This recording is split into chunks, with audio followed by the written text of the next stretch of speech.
ஆண்டவர் இயேசு கிறிஸ்துவுக்குள் எனக்கு அருமையானவர்களே, ஆண்டவர் இயேசு கிறிஸ்து நாமத்தினால் உங்கள் அனைவரையும் வாழ்த்தி வரவேற்கிறேன். பிரியமானவர்களே, நீங்கள் கடவுளை நம்பி அவருடைய பாதத்திலே சரணடைவீர்களானால் எத்துன்பம் வந்தாலும் அவர் உங்களை காக்க வல்லவராக இருக்கிறார். கிறிஸ்து இயேசுவில் மிகவும் பிரியமானவர்களே, தவக்காலத்தினுடைய 5வது ஞாயிற்றுக்கிழமையில் வருகின்ற திங்கட்கிழமையில் நாம் இருக்கின்றோம்.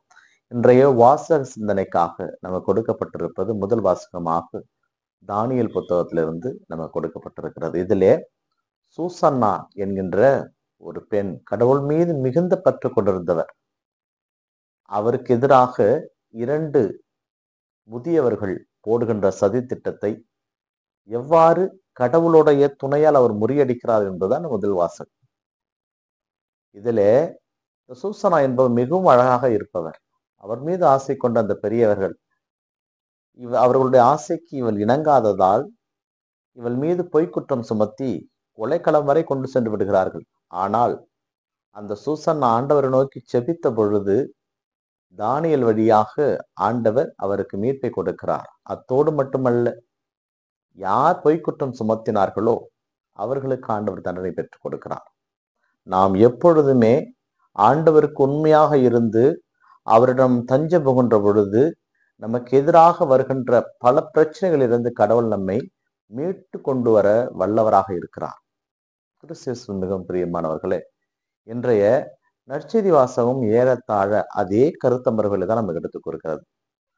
ஆண்டவர் இயேசு கிறிஸ்து நானே இந்த உலகினுடைய ஒளி என்கிறார். ஆனால் அதை மற்றவர்கள் ஏற்றுக்கொள்ள மறுக்கிறார்கள். தந்தை என்னை அனுப்பி இருக்கிறார், என்னை அறிபவன் தந்தை அறிபவன். ஏனென்றால் நீங்கள் இருளுக்குள் செல்லாதபடிக்கு உங்களுக்கு நான் வழிகாட்ட வந்திருக்கிறேன், அதனால் தான் தந்தை என்னை அனுப்பி இருக்கிறார் என்று சொல்லுகிறார். அதனால் நாம் இருளில் செல்லாதபடிக்கு, பாவத்தில் விழுந்து விடாதபடிக்கு நம்மை மீட்பதற்காக தந்தையாம் கடவுள் தம் ஒரே மகனை நமக்காக அனுப்பி வைத்திருக்கிறார். அப்படிப்பட்ட அந்த கடவுளை நாம் கண்டு கொள்கின்ற மக்களாக வாழ வேண்டும்.